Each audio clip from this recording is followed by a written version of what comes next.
sejahtera. Nama saya Cikgu Latifah binti Tarkib dari SMK Agama Johor Bahru. Pada hari ini saya akan berkongsi kepada rakan-rakan guru tentang inovasi yang saya hasilkan, yang saya namakan sebagai Inolet Cinta BM. Untuk inovasi ini, saya menyasarkan beberapa objektif. Yang pertama, inovasi ini bertujuan untuk memudahkan capaian maklumat untuk guru dan juga murid dengan adanya platform pusat serentik untuk PBD Bahasa Melayu. Seterusnya, objektif inovasi ini juga untuk mewujudkan satu kaedah yang memudahkan pelaksanaan pengajaran dan pembelajaran Bahasa Melayu. Dan yang ketiga, objektif inovasi yang saya namakan Inolet Cinta BM ini bertujuan untuk mencapai objektif mengintegrasikan teknologi maklumat dan komunikasi dalam PDP Bahasa Melayu. Guru menggunakan aplikasi Padlet dan beberapa platform digital untuk menyampaikan tugasan, memantau tugasan, memberikan bimbingan dan akhirnya mengumpulkan tugasan untuk menilai dan mentaksir bagi tujuan pentaksiran bilik darjah. Dan pada masa yang sama, selain menerapkan elemen 421, aktiviti secara digital berbantukan inovasi ini juga dapat memupuk nilai-nilai murni dalam elemen 4K 1N. Baiklah, pernyataan masalah bagi inovasi yang saya jalankan ini, pertama kerana saya menghadapi beberapa masalah ketika pelaksanaan pembelajaran Bahasa Melayu bersama kelas saya. Yang pertama, saya dapati bahan PBD sukar untuk dinilai. Oleh sebab itu, dengan adanya inovasi ini, saya dapat memudahkan aktiviti mengawal penghantaran bahan PBD dan akhirnya saya dapat melakukan penilaian secara lebih tekal, sama ada saya sendiri menilai ataupun penilaian kendiri oleh rakan sebaya murid. Kedua, saya dapati juga bahan PBD yang dihasilkan tidak menarik. Dengan adanya inovasi yang saya laksanakan ini, murid teruja untuk menghasilkan pelbagai tugasan projek untuk PBD yang lebih menarik berbantukan TMK. Pada masa yang sama juga, saya sering menghadapi murid-murid yang lewat menghantar tugasan. Dengan inovasi ini, tugasan berbentuk digital dapat dihasilkan oleh murid dan masalah kelewatan menghantar ataupun tidak mengikut jadual yang ditetapkan dapat ditangani. Dan seterusnya, saya mendapati bahawa minat dan motivasi murid untuk menghasilkan tugasan yang diberikan agak rendah. Dengan adanya inovasi ini, murid dapat bekerjasama dalam satu kumpulan secara interaktif dan sihat dan pada masa yang sama dapat menarik minat dan meningkatkan motivasi mereka. Bagi inovasi yang saya jalankan ini, saya menggunakan beberapa peralatan sumber. Yang pertama, perlulah murid-murid dan saya sendiri menggunakan secara maksimum peranti elektronik seperti telefon bimbit dan juga komputer. Dan saya menggunakan beberapa sumber medium maya iaitu Google Meet, Padlet, aplikasi TikTok, Telegram, Facebook dan juga YouTube. Bagaimanakah inovasi yang saya hasilkan ini dilaksanakan?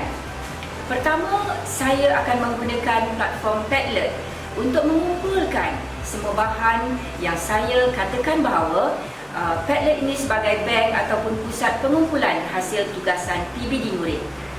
Dan inovasi ini juga dapat meningkatkan penglibatan murid dalam PBD dan mereka dapat menunjukkan peningkatan kualiti hasilan tugasan PBD.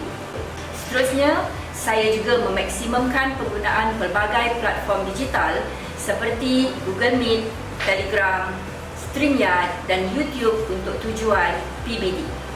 Semua murid boleh membuat rujukan semula dan ulang tonton sesi PDPR dan PDP menerusi tayangan video pembelajaran yang saya telah pun rakam dan disiarkan semula dalam channel YouTube saya.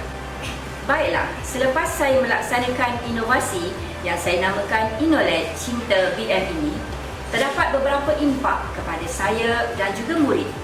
Pertama, selepas pelaksanaan inovasi ini, murid saya semakin aktif, kreatif dan meningkat dari segi komitmen mereka dalam melunaskan tugasan PBD yang dihantar ke Padlet guru.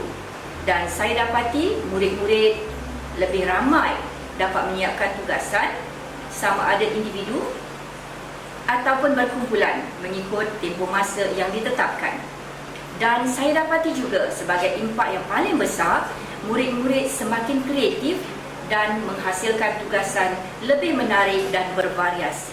Antara tugasan yang telah dihasilkan oleh murid-murid seperti menghasilkan tugasan dalam bentuk video resume, sayembara puisi, projek surat khabar, pameran e-pembelajaran iaitu virtual gallery walk, e-buku, video interaktif tata bahasa, TikTok bahasa Melayu standard dan video kreatif.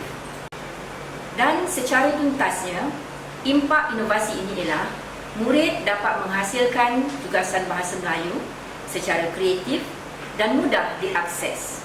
Eviden PBD dalam bentuk digital bervariasi dan bertepatan dengan silibus KSSM Bahasa Melayu. Dan sepanjang pelaksanaan PDP Bahasa Melayu menggunakan inovasi Inolek Cinta BM ini, saya dapati murid-murid lebih teruja untuk menyiapkan tugasan. Dan hasilnya, apabila saya membuat pemerhatian, murid-murid menyatakan bahawa mereka mudah untuk faham dan seronok dalam aktiviti di dalam kelas Bahasa Melayu. Dan murid juga merasakan seronok untuk belajar menggunakan gadget dan pelbagai aplikasi dalam talian. Dan satu lagi pengalaman yang sangat berharga, murid-murid semakin yakin, berani dan teruja untuk menjadi moderator dalam sesi kelas secara live streaming. Secara tuntasnya, guru dapat menarik minat murid untuk aktif di dalam kelas dan bertanggungjawab dalam semua tugasan yang diberikan. Sekian saja perkongsian daripada saya. Penghargaan saya tujukan kepada pihak bahagian profesionalisme guru dan penghargaan juga saya tujukan kepada pengetua saya, Pengetua SMK Agama Johor Bahru, Pejabat Pendidikan Daerah Pasir Gudang dan Jabatan Pendidikan Negeri Johor. Akhiri perkongsian saya dengan dua rangkap gurindam. Jika guru rajin berkreativiti, bakat murid dapat digali. Jika guru rajin berinovasi, kreativiti murid dapat diaplikasi. Sekian.